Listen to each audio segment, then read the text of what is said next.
At Jaguar, we have and always will strive to produce cleaner, more efficient engines. Petrol, diesel, and electric. But for the next decade at least, petrol and diesel engines will continue to play an important role in powering the cars we drive. While we push towards an even lower emissions future via electrification and even newer technologies, petrol and diesel engines still offer the majority of drivers the most practical choice today. And we will continue to invest in petrol and diesel for years to come until the infrastructure is in place for a greater volume of electric vehicles. Of course, the modern petrol and diesel engines are entirely different propositions from what they were a decade ago. Cleaner, more efficient, while delivering even greater performance. So while we've reinvented and refined our engine technology, there's still one problem. Which one should you choose? I thought it was important to help you make an informed choice today and to personally reassure you that whichever Jaguar you go with, you can drive one with a clear conscience. In recent months, though, there's been a continuing debate about diesel and its effect on air quality. Indeed, this has led to confusion where there needs to be clarity. The diesel engines that have been demonised in the press and penalised by the government represent older technologies. All new Jaguar diesel and petrol engines meet the latest stringent Euro 6 regulations, aimed at making cars more environmentally friendly by limiting their exhaust emissions. They are even exempt from the ultra-low emission zone charge proposed by Transport for London. Let me stress, no one in the automotive industry thinks pollution is a good thing.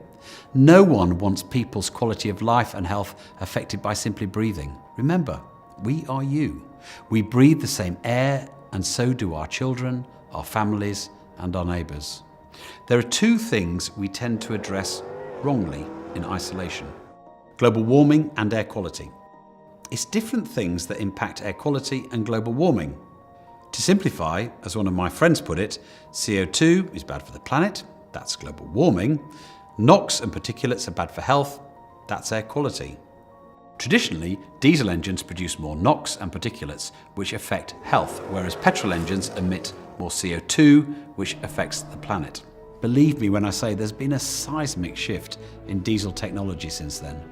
Indeed, in terms of emissions, the diesel cars that Jaguar produce today are comparable with our petrol engines.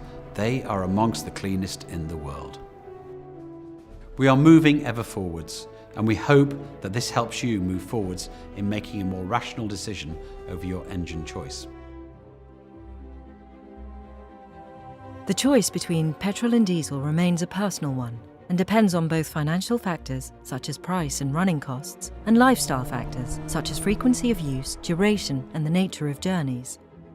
So think about your type of driving and how the car fits into your daily life. Diesel cars are slightly more expensive than equivalent petrol versions. Diesel offers more torque. Its power is ideal for motorway driving, conquering off-road terrain, and towing. Diesel engines offer better miles per gallon, so it's the most cost-effective if you regularly drive long distances. Diesel engines produce up to 20% less CO2 than petrol, but thanks to advances in modern diesel engine design, have similar levels of NOx and particulate emissions. Diesel particulate filters, fitted in all our diesel engines, capture 99.9% of all particles, while AdBlue dramatically reduces NOx emissions.